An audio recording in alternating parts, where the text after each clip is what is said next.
Welcome to another episode of Art's Place, conservative talk from a different view. We have a great show today. We have a candidate running for HD 15 here in Colorado, Missy Ward. She will be up shortly. And then we're going to talk about the airstrike that killed that Iranian general over the weekend or over last week, and how the Democrats and the libs, their heads are exploding. And we'll talk about that. And also want to let you know that Lloyd Mendenhall couldn't make it today. So he had a family event that he had to attend to. So uh, he'll be back next week. So, Lloyd, you have a good time with your family get together. So, without further ado, let's bring up our guest, Missy Ward. Welcome to the show, Missy. Thank you so much for having me, Art. You're welcome. So, tell us a little bit about yourself. Are you from Colorado? I've been here 10 years. I grew up in Fort Worth, Texas, um, another conservative state. Yeah. Attended Texas Tech University Ooh, and then moved here with my husband was military, so moved up here with him and loved it, so I stayed. wonderful, wonderful. Well, at least out of all the people that moved to Colorado, at least Texans are conservative. And I just wish these people from California, Wisconsin, Illinois, and New York would stop moving here. Right? We just need to stop having such a wonderful state, I guess. I don't know how to do that. Well, if they keep going the way they're going, it won't be a wonderful state. No, I agree. So you're a candidate for House District 15. Tell Correct. us where that's located, and also you're in a primary. Tell us a little bit about your opponent.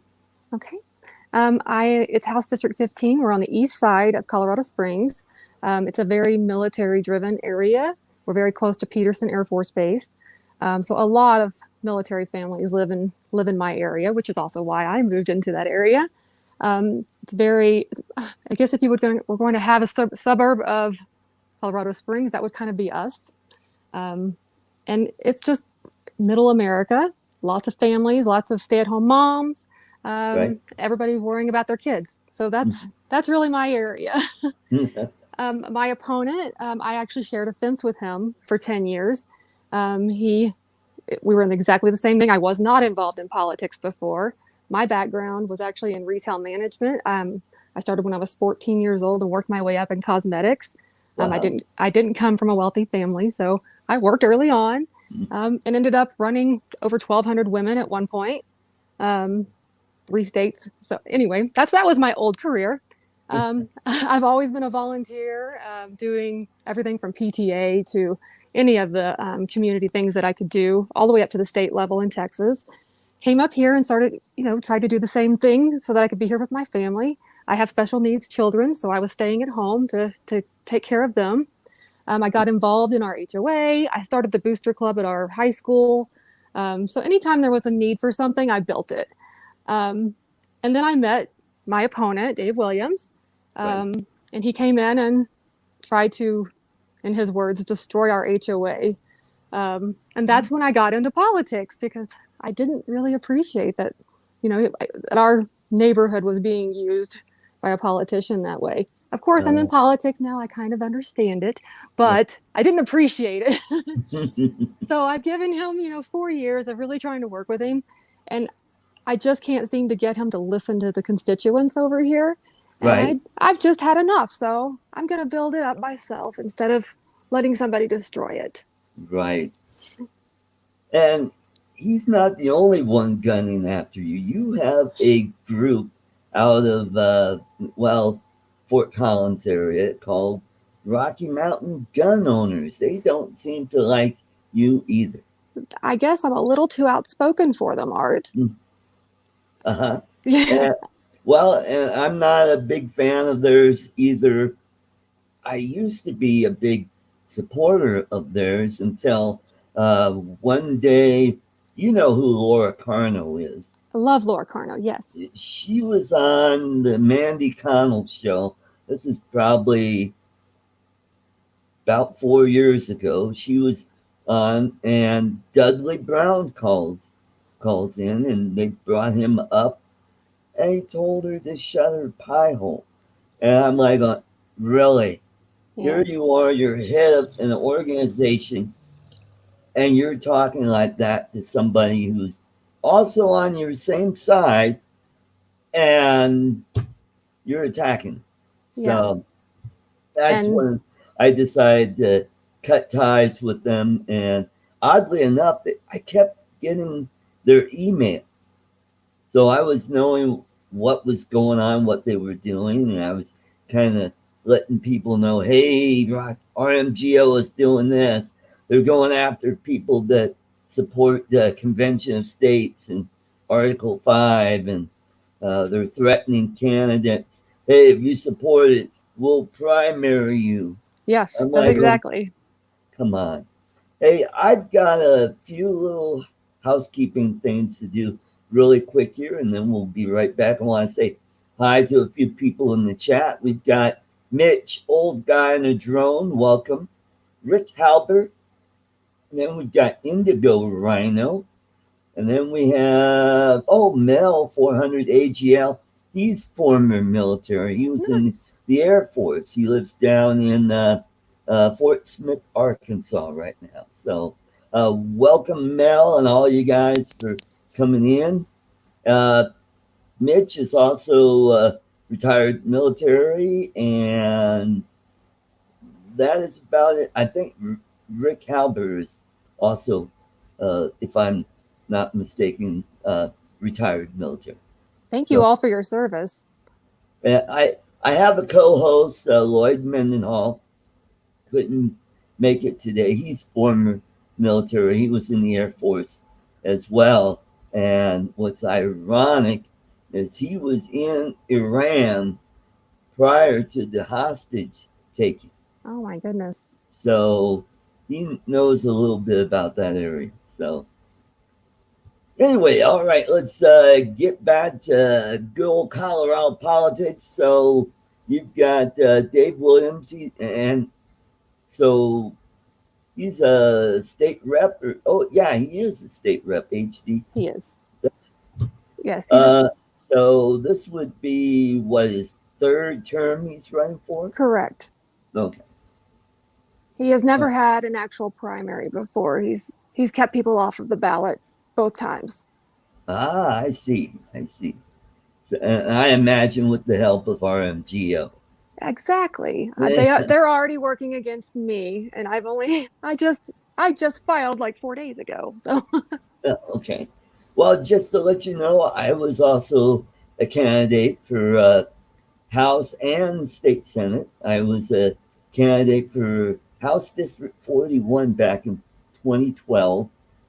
Uh, I was actually running for State Senate, was defeated in the primary, and they had an opening for HD 41. It turns out the candidate they had there dropped out without telling the county chairperson.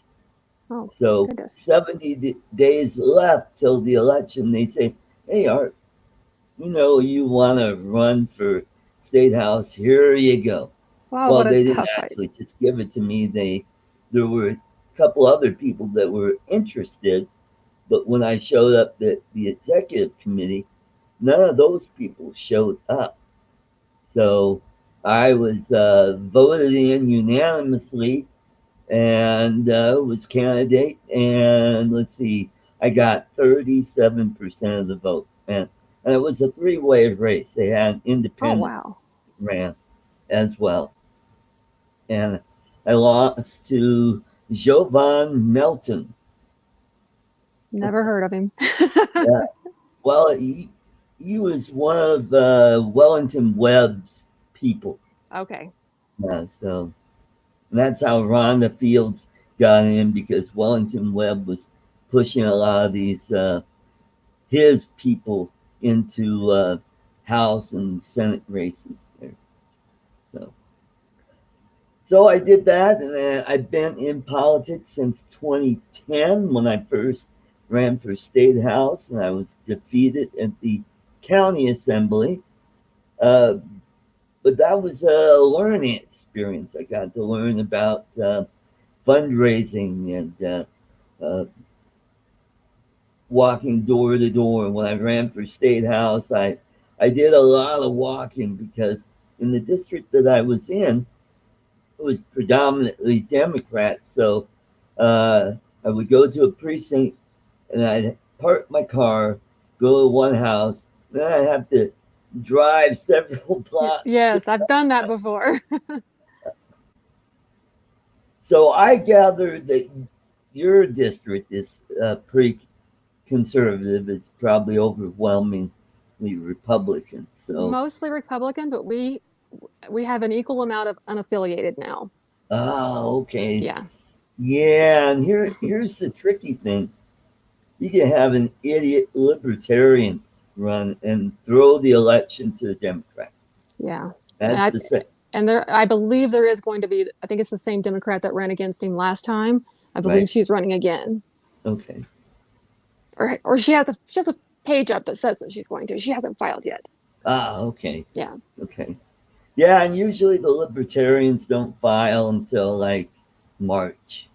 They like to wait till the last minute and Right. then drop the bomb and then uh, Well, I have a typically whoever wins the Republican primary here ends up taking the spot because I think the Democratic I think she maybe got 10%. It wasn't very much. So so it's usually it's going if you can win the primary then you're okay. pretty safe. Good. I live in Senate District 19, uh, where Laura Woods got knocked out because a libertarian decided to run Oh, and gave the election to Rachel Zelsinger. goodness. And so now we're represented by a Democrat because of a libertarian. Where Right. when Laura Woods first ran, she ran against Zelsinger, and the libertarian endorsed her, and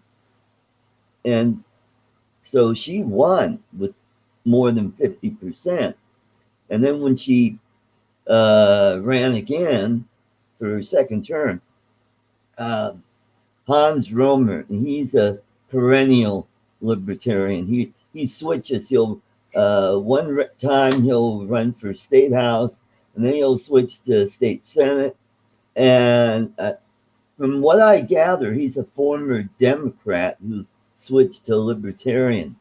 And I think a lot of libertarian candidates are former Democrats. And the reason they run as a libertarian is they know full well that in tight races, they're going to hand the election over to the Democrats. And Right. there are some good guys, like the guy that helped out Laura Woods the first time and decided, hey, she's pretty solid conservative, big Second Amendment supporter, supports uh, uh,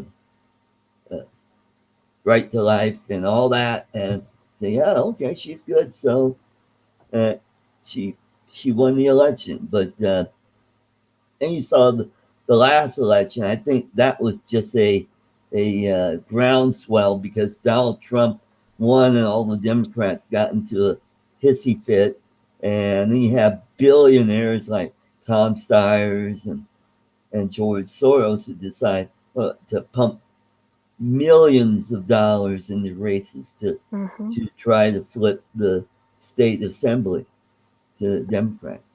Well, and that's kind of what RMGO does. That's a little bit of their tactic too, is they just want to make money off of it. And people who give them money and appreciate their money are who they want in office, and they don't really care about the policies Right. or any of the candidates. Hmm.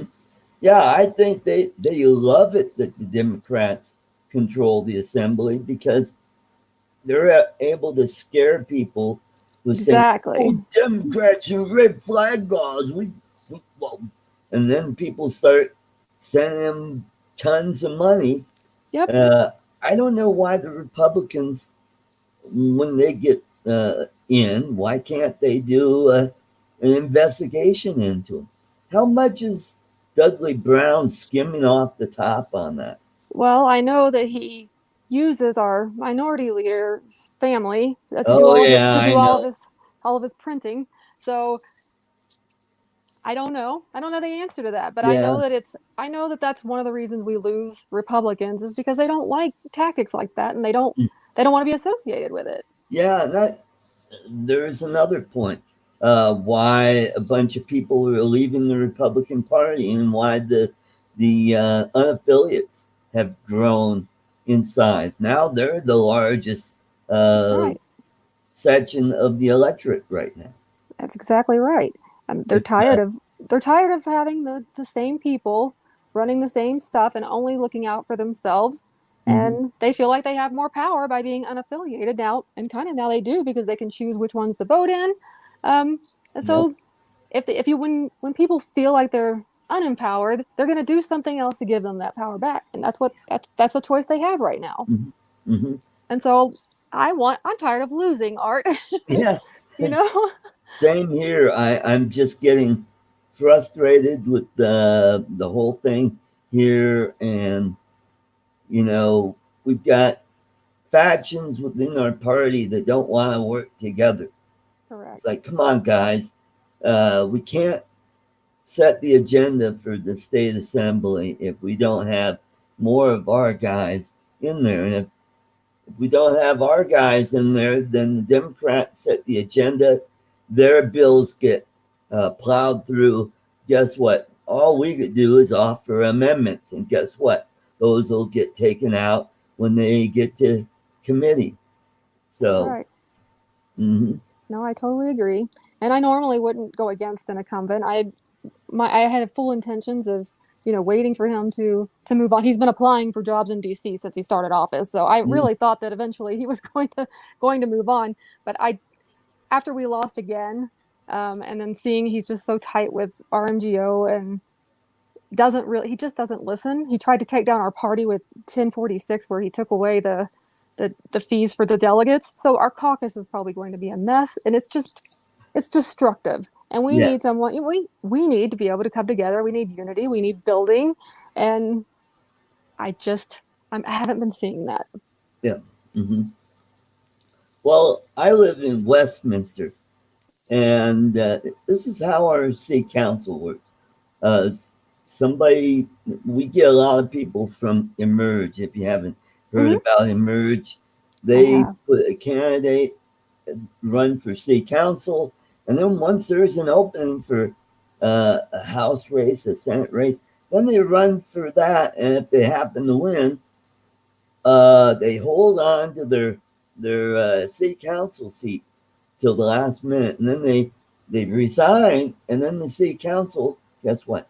They pick their successor, Yep. and 9 times out of 10, who's that? Another person from Emerge. Right. And Mhm. what I will say is that we don't do anything like that, and we should. So Yeah, yeah, that's something that's an opening that for Republicans to learn from, mhm, and put up our own fight on our own side, because we mhm, could do the same thing. We need to be training. I mean, I came from a background where I recruited, trained, hired, and fired people for a living, and that's what you did is you were always recruiting your next team, so right, that you had people to promote, and we don't do that, and that would yeah, bring us together and feel mhm. like everybody was included and had a place in our party if we kind of thought of it as a team like that, but we don't. And another thing is we're not aggressive. Yes.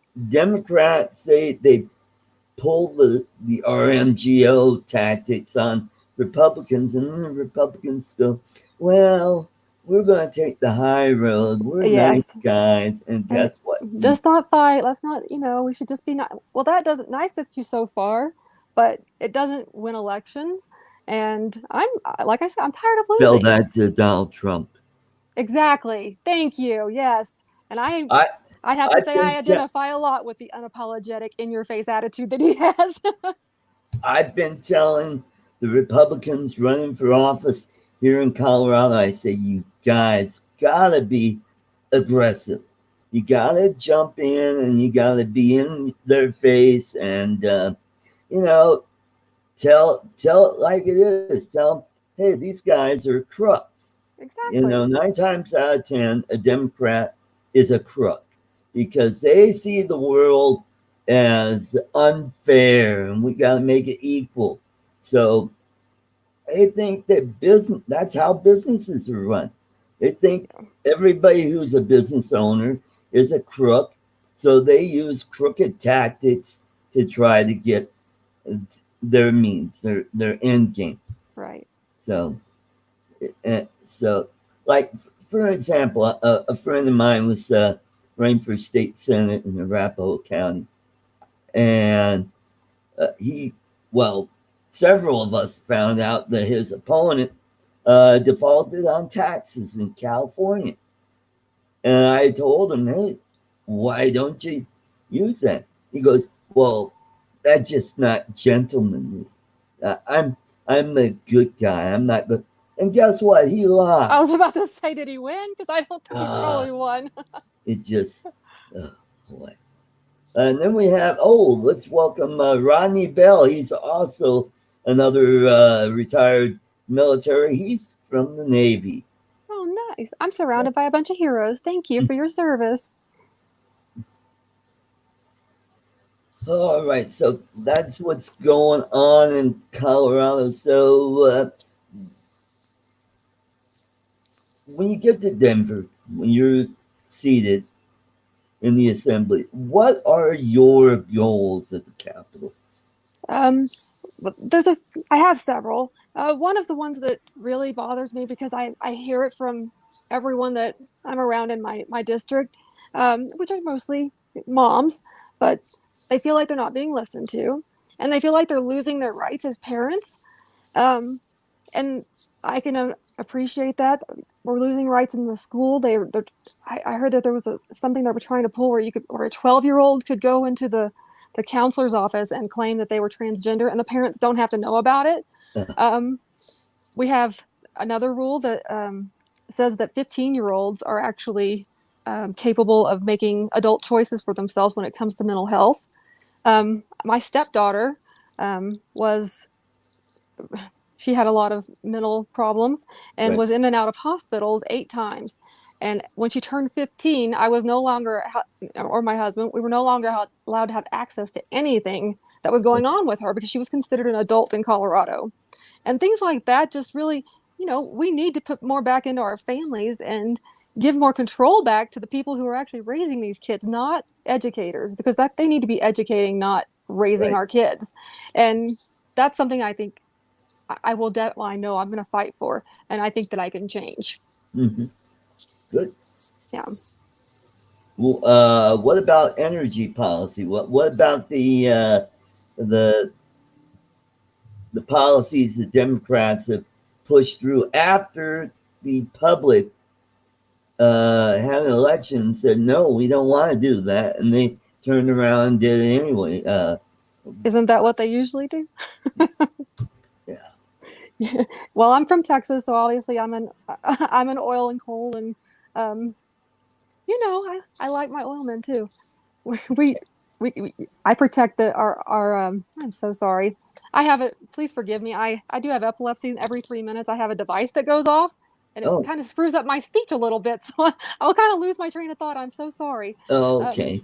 no, but I do. I fight for oil and gas and energy, and will always be a no on anything that's going to try to change that. Hmm. Okay.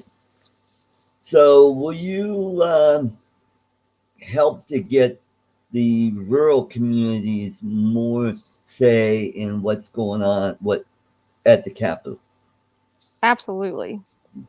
Yeah, I'm a country girl. I grew up my grandparents had a huge farm out in East Texas, and that's where I was every weekend. That's where I was during the summer.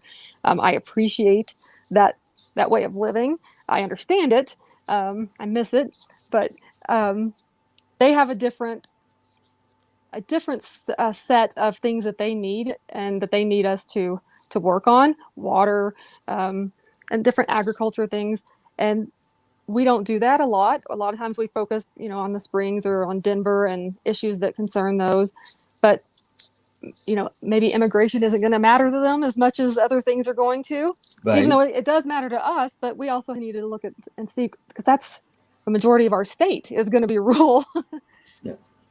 Hmm. I mean, my this particular district is really not, but a lot of them come from Texas or other places where they are, and that's important to them too because it's a military area. Hmm. Okay. What about funding for roads? Every time the Democrats have a tax plan, they keep saying, "Well, this is for roads," and I then when haven't it seen goes, it, yeah, it ends up not going for roads. It goes for their pet projects or their just like marijuana. yeah. Yeah, Wasn't that supposed to go to schools or it was something? supposed to go to schools. Yes, Yeah, yeah, and they keep putting up these ballot measures. They say, "Well, this is going to help with this," and then it ends up not doing that. right. So, And I do know we have some really great people that are up there at this in the state capitol. They're really working for Republican rights, and it's not always easy whenever you're outnumbered. I understand that, and a lot. I mean, Bob Gardner does some really great things. We have a lot of people in our area that are really trying. Um, I would just like to see us doing more of those and less of the ones that are just sensationalist or whatever. They're just trying to get, a little bit of fame out of it. I want to do yeah, stuff that really makes a difference. that's true. Like Chris Holbert, he's a good guy. I've Yes. I've known him since 2009 when I first ran for office, and got to meet him and got to be good friends with him, and he's doing some really good things there. I just kind of wish that he wouldn't align himself with certain groups, if you Mm-hmm. know I what I do. mean. Yes. And you know, and this Well, is why we lose at statewide races, because RMGO will have their guy run and then they lose. You know. well, because they're ignoring the fact that we have. I think it's in the 30 percentages. I don't really remember. I think it was 36 if I'm remembering correctly of how many unaffiliated we have. We're Mhm, completely ignoring them. mhm, We just like they try to focus and put fear into the 10% that are very very vocal, and that they think that they can scare into being concerned about all of their rights being taken away. mhm. When it may, of course, we're all worried about the Second Amendment. We're all worried about things like that, but that doesn't always resonate with the rest of the population, and we're ignoring them. Mhm. And they're tired of being ignored, so they're going to vote for the other person. But Right. you could see by the last election, more of them are going to be moderate because they voted down tax increases. They may have voted pull us in, but they still voted down tax increases. That says that we're doing something wrong that's not resonating with them, that's not making a connection with that group. Mhm, And we need more people, well, like me. mhm, I've been divorced twice. I'm a single mother. I was a domestic violence survivor.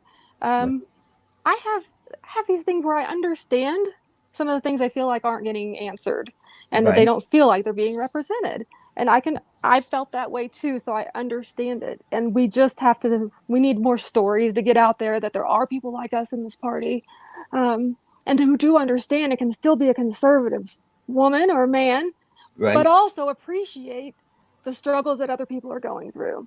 And the Mhm. Democrats do a much better job of sending that message to people than we do. Yep. Even if they don't believe it, they're very good at getting the message to them. Right. And that's where we fail, I think. Mhm. And you know Casper Stockham. I do. He's running for Congress in CD6, and he's in a primary. He's got two primary opponents, Okay. and I have friends in the higher ups in the party, and they're always saying, Casper Stockham, he should have ran for state house. And I'm like, none of his other opponents have run for office. Right. And hey, we got a president who's never held office. Exactly. And but what's his message? I'm like going, if you don't understand what his message is, maybe you're not listening, you know?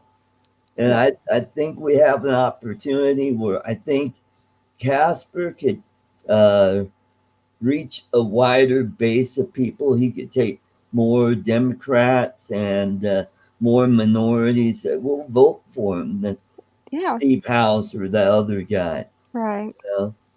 And like I said, it's an area that's being ignored right now. So they're either just staying out of it, Mhm. um, or they're voting the other direction because they don't feel like they don't see us as them. They don't see it, themselves being represented in our party right now, Right. and that's not fair because we're all here. We're just not the ones that are out there. We're not the RMGOs of the world that are out there vocal and being vocal and have all the money behind us. Mhm. And what was I? Oh, I'm glad that Mike Kaufman is finally the mayor of Aurora. He's a good guy. I've Very known good. Mike Yeah. for several years, and it's sad that he lost his election to Jason Crow, but I think his made a mistake trying to say, "Well, I'll stand up to Donald Trump," and it's like, well, you know what? You just killed your base. Yeah. Well, I was a supporter from the very beginning of Trump, even when people like my opponent, who was a Cruz delegate, they were So yeah. adamantly against him. Mhm. I wasn't elected as a delegate because I was very vocal about the fact that I thought that Trump could do a good job and that I thought he was going to win. And again, I like to win, so I've always been, and it's nice to be able to say I'm right. That's true. And uh, when he won the primary, I thought, boy, we'll just have to see how this all plays out. I just the thought of Hillary winning, I'm like, Oh, yeah. no. And then he pulled out a win and he won fairly decisively. Yeah, it And was refreshing for people to somebody to be out there actually saying what we're all thinking and not being afraid of it. hmm And and hmm that's what we've been missing. They do it on the other side, hope and change and all of this stuff, and they get people, but we weren't doing that. So it hmm was different and it was scary for some people at first, but that it lit a fire underneath our party, and that's exactly what we needed. We just needed to feel like, oh wow, he gets it. And he's not afraid to talk about it. That means I don't have to be afraid to talk about it either. yeah. Um, and I found that inspiring, and I just I knew he was going to win. I knew he could win. I knew if there was anybody that could beat Hillary Clinton, it was going to be him. And I still believe that he was the right choice. hmm and he was such a strong figure that he was got huge crowds at Yeah. all his events. And when I started seeing that, I go, well, I think this guy has a shot. And then watching the election results, I'm like going, he's still holding that lead. And it's like, okay, I got to go to bed. It's 9 o'clock. Still got Yeah. a pretty good lead. Woke up and they said, hey, he's our new president. And guess what? People were protesting Oh, it right was after awful. the election. They were trying to get rid of it. They were trying to get rid of him before the election. Oh, absolutely. They started the investigation back in late 15, you know. Well, Uh, the closer to the fire you get, the more you're going to get burned. And he put himself out there, and I think he knew it was all gonna that was all going to come to him. yeah. And he's clearly not afraid of anything. Mhm. And he's definitely not afraid of Iranian generals either. So he put Right? them. I am so proud of our president and his ability to keep us safe. And more importantly, the men and women in the service that, carried out the mission. So hmm I'm grateful and I'm so proud. hmm Yeah, I mean, this guy was responsible for the deaths of many Americans, Yeah. especially military people. And so they got a chance and they took him out. He's almost as big as taking out the Ayatollah. I know. And, It's and he's amazing. not the first big leader we've taken out. We've taken out a couple. Baghdadi, we Yeah. took out not too long ago. And but it just seems like we get rid of this general, and the Democrats are all saying, "Why weren't we consulted?" And it's like, well, I let's don't remember them being upset about bin Laden yeah. when Mhm. when Obama did that, right? Because that was under their watch. So it's very hypocritical. Um, Well, and but then you got a couple Congress people who are, you know, allies to terrorist groups who've been helping them out, and it's like, you think maybe we wouldn't want to tell them? mm, right. Well, I kind of feel like we have our own little terrorist group in our own party too. But Yeah. Mhm. Yeah. and of course, I'm not talking about anybody that's elected. And that's the great thing about this president. He's helped so many people on so many levels. And when I see my liberal friends post some anti-Trump stuff on Facebook, I'm like, so what about the historic low unemployment for blacks and Hispanics? How about 3.5% GDP growth, Right. which is almost three times as large as under Obama. I think Obama was just a little over 1%. Right. Oh, he's done far more for Yeah. minorities than any of the recent presidents did. Mm-hmm. And yes, and 401ks are growing like mad. I just looked at my 401k a couple weeks ago, and I'm like, looking pretty good. I'm about to turn 60 in 10 days, so I'm getting pretty close to retiring. And I'm like, I like that when my 401k is growing and growing. So, Thanks. Well, we just have to get him reelected so it stays that way. hmm hmm and so I think that's what's going to happen. I think he's going to win by a bigger majority.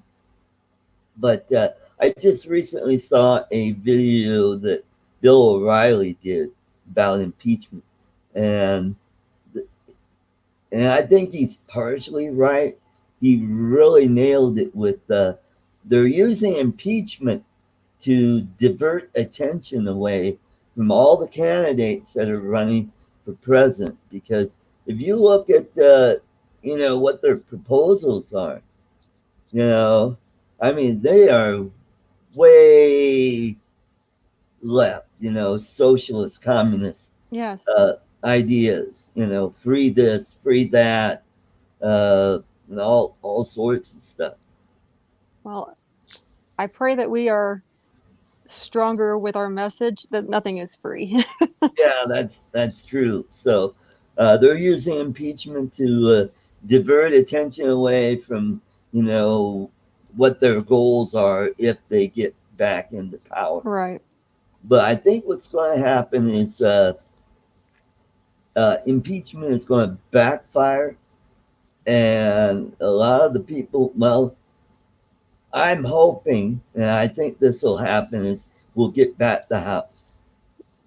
And I I then pray we once we do. do that, then, they'll scream even louder, but you know what? At least we'll set the agenda. So we've got to protect Corey Gardner. Yep, Um, that's right. yeah.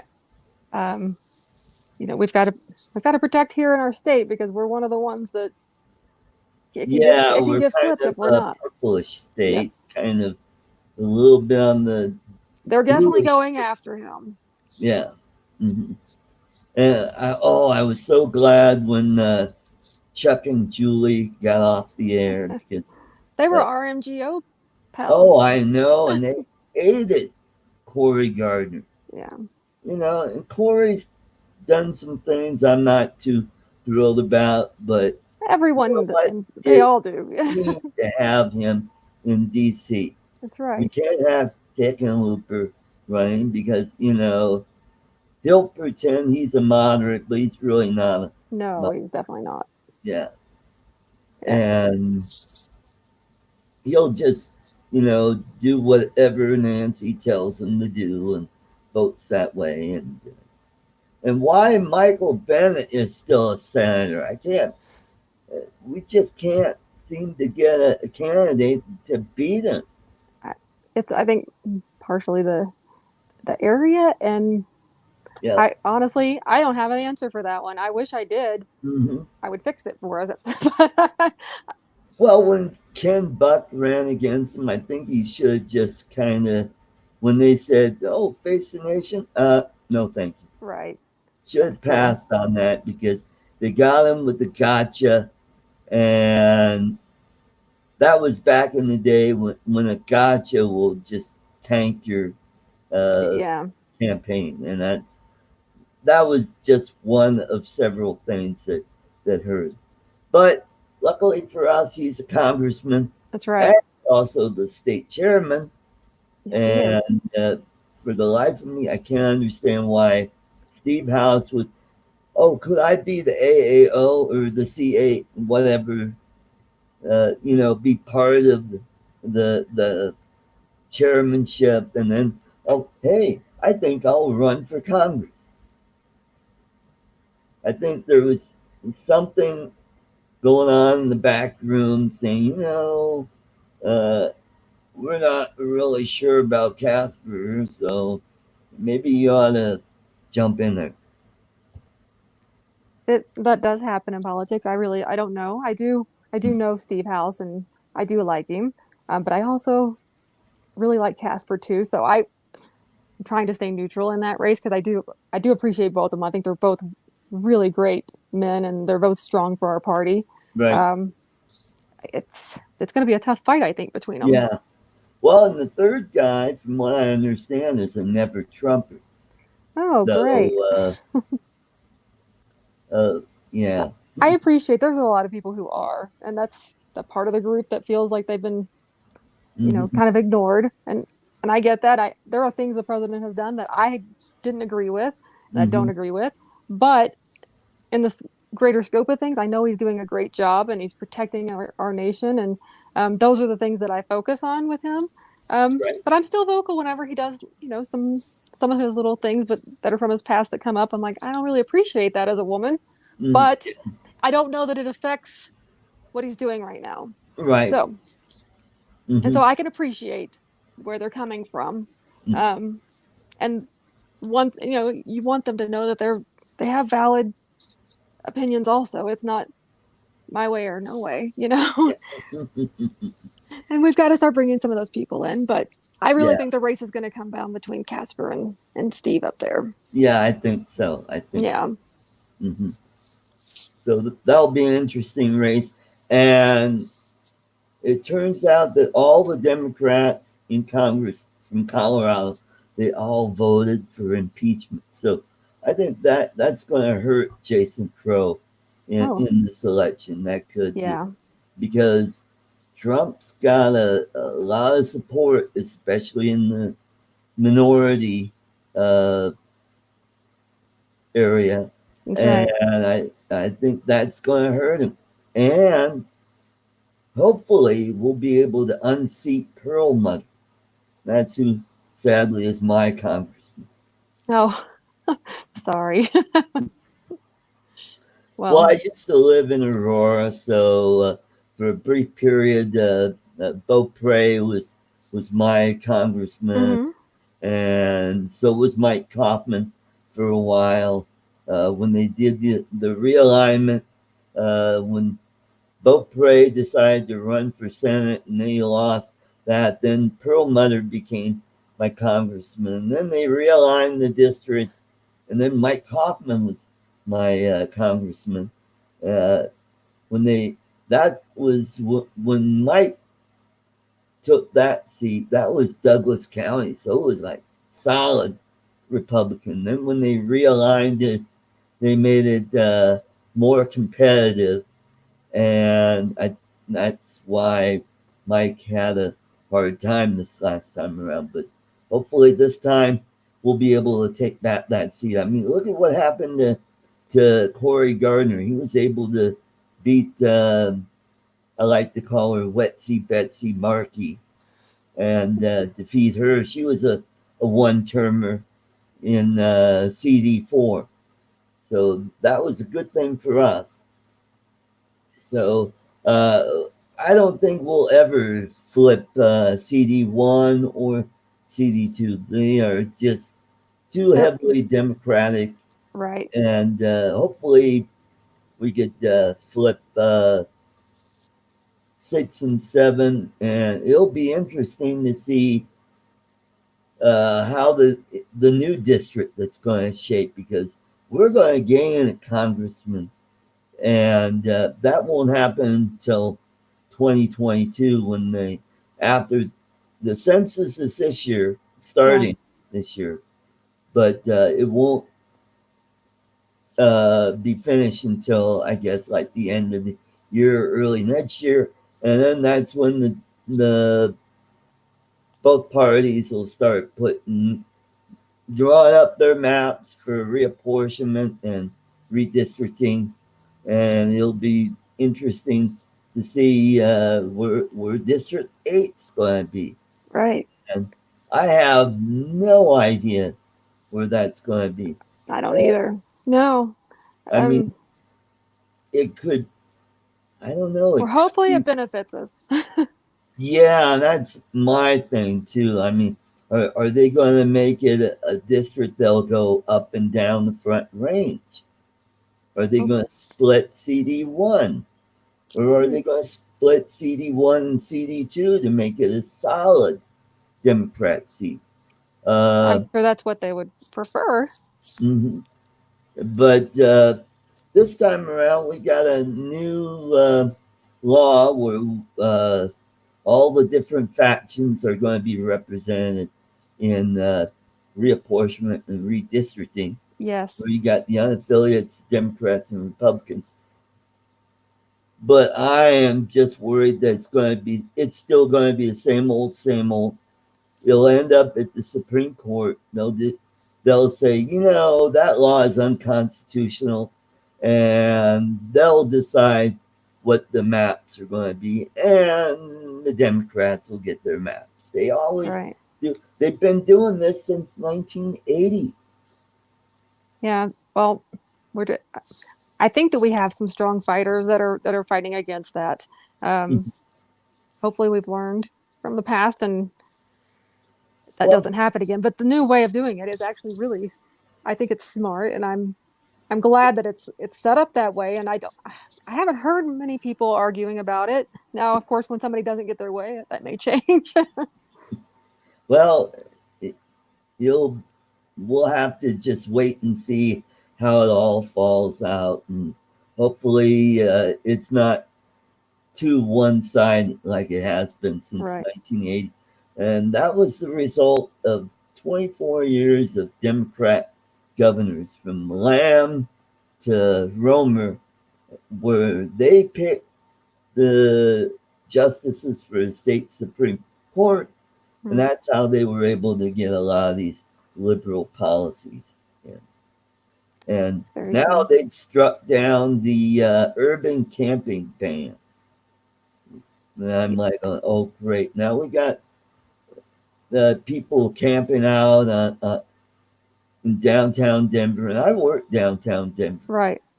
And boy, I drive by where I work, and I'm always seeing, oh, there's a homeless person sleeping there. Do you know that this is an interesting story? I was late for a meeting, or somebody else was late for a meeting, and I had to meet them downtown here. And we're like, we'll meet at Starbucks, and we'll walk across to the meeting we were going to. I went to the Starbucks, and I had to sit there for about 30 minutes to wait on him.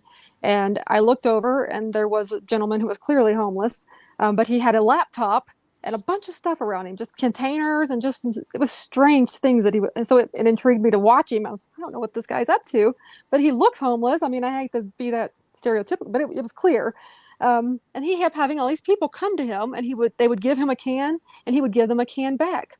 And as the more I watched, I realized, I mean, I videoed it and everything, but the more I watched it, I realized this man was running like a homeless business where he was sending people out to go panhandle. They were bringing it back to him, drinking some coffee, getting warm, and he was sending them back out. It was like employees of his. And Wow. and nothing, it's something Starbucks allows it to go on every day. Yeah. I mean, it was just something that does need to, and it has to be done because Yeah. it's ruining our tourism. It ruins Yeah. um, Hmm. safety in our communities because you can't go anywhere without it. Um, Without being harassed and exactly. yeah.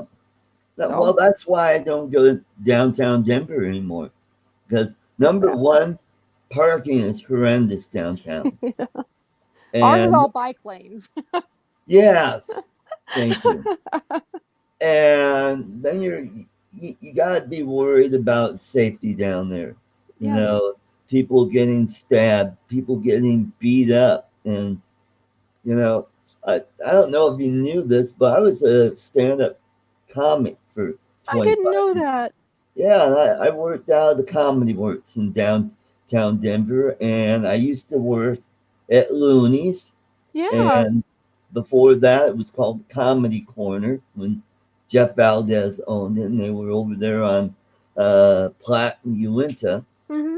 and did that and worked at all the clubs around Denver and around Colorado, and now I look over the years and it like, wow, back then, I used to be able to find a parking spot just a block or two from the club and go in, do my show, hang out, and then come out at 1 a.m. and nobody around, didn't have to worry about anything. Now you got people that are saying, hey man, can you give me a couple bucks? And come on, no.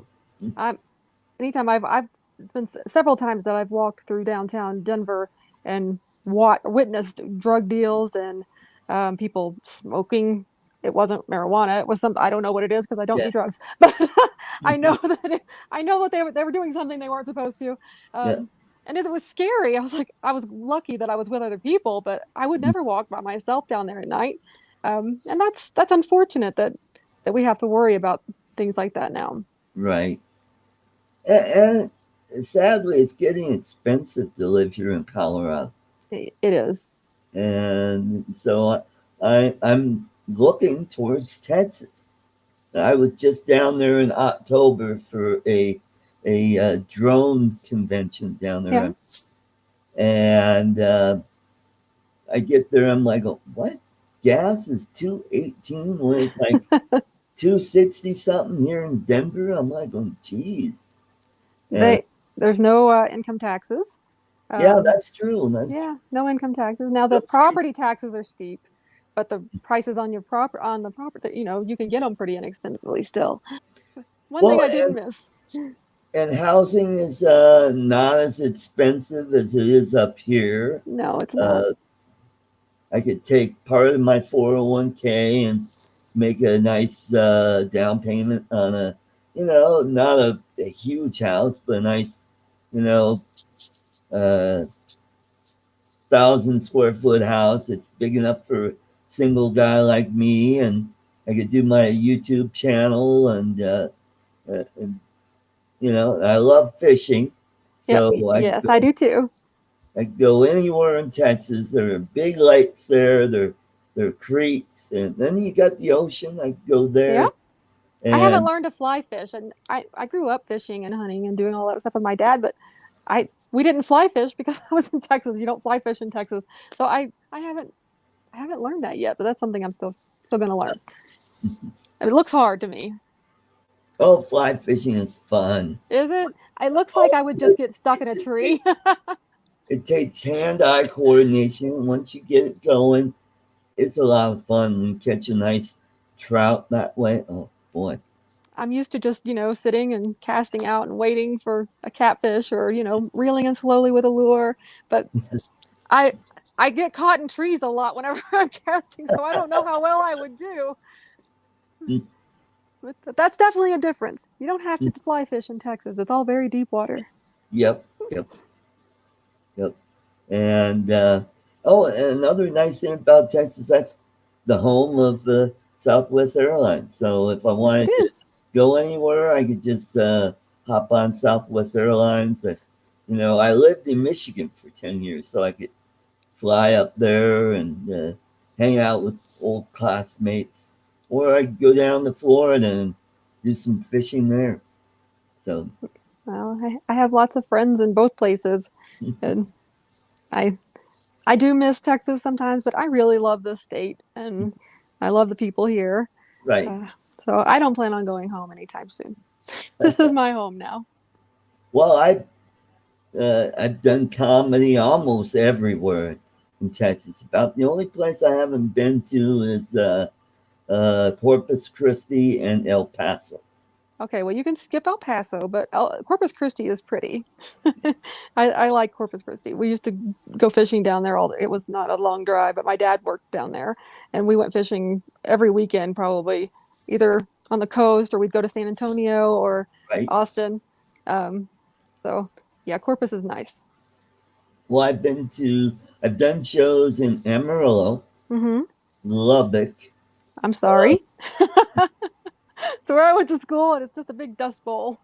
yeah, talk about the flattest place on the It planet. really is.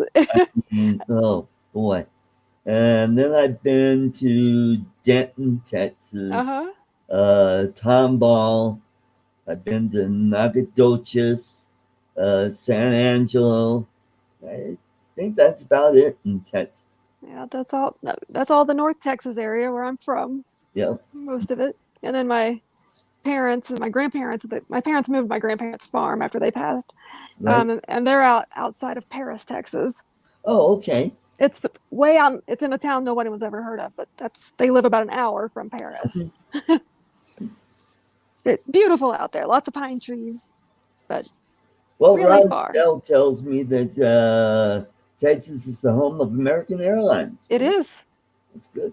Yep, And I you get want both to of them. welcome Brad Pear to the show. Thank you very much. He said, "Well, you know what? I forgot I could do this. I stopped going downtown Denver a number of years ago when I was stopped and a gun pulled Oh on my me, goodness, wanting to buy drugs. I, that's scary. mhm. I My goodness. Then Mike B, the homeless guy, was a, Yep, I think so. well. That's one thing I like about this platform, StreamYards, is I'm able to post chat on the channel here, and That's wonderful. pretty stable here. And what else? Uh, oh, so you're down there in Colorado Springs. You probably know about Gordon Klingenschmidt. He's in my district. Oh my, he's another RMGO Yeah, idiot. he's running against Kerry Geithner for commissioner. Oh boy, Yeah, yeah. to take Mark Waller's position. Well, I understand that he ran for city council in Colorado Springs, and He he did. didn't make it. I'm like, yeah, people of Colorado Springs are smart. I mean, he's a nice guy, but we don't agree on most of our views. Yeah. Well, I mean, I used to like him and I supported him. And then when he made those really dumb comments on his YouTube channel, I'm like, oh, this guy is a wackadoodle Bible thumper, and this is a kind of person that makes our party look bad, and we should not have him in the party. Um, Now, I'm all for having a big tent and all, right. but you know what? There are just certain people that we should stay away from. Uh, Maybe he should join the Libertarian Party. I he does have a base that he speaks. It's the same base that Dave Williams speaks to. Okay. The evangelical or Yeah, evangelical. yeah, Yeah. Mhm. yeah. But Uh, I do say I can at least find some common ground with Gordon on things. He does at least listen to people. So I give him that much. mhm. I don't I don't know what that race is going to pan out to look like between them. I don't know. It's going to be interesting. Carrie is one of my good friends, so I'm hoping she does well. Well, we did a little bit over an hour, and I want to thank you for coming on to the show, and I wish you much success in Thank your you. campaign, and hope you win the primary. And Thank you. you have a great Sunday, Thank you. and take care. You too, Art. Thank you so much. This was so much fun. I'll talk to you soon. All right, bye Bye bye. bye. All right. Well, we had a great show today. I kind of wish Lloyd was here. Boy, he could really talk up a storm, and uh, this would have been a great guest for Lloyd to have a conversation with. Uh, Guy was a gun, very motivated. Yes, you are right, Mike B. All right. Well, I want to thank you guys for coming to my show. Uh, you guys have a great weekend, and we'll catch you all next week, same time, same channel. Uh, God bless America. God bless this great state of Colorado. God bless Donald Trump. Take care, everyone. Bye bye.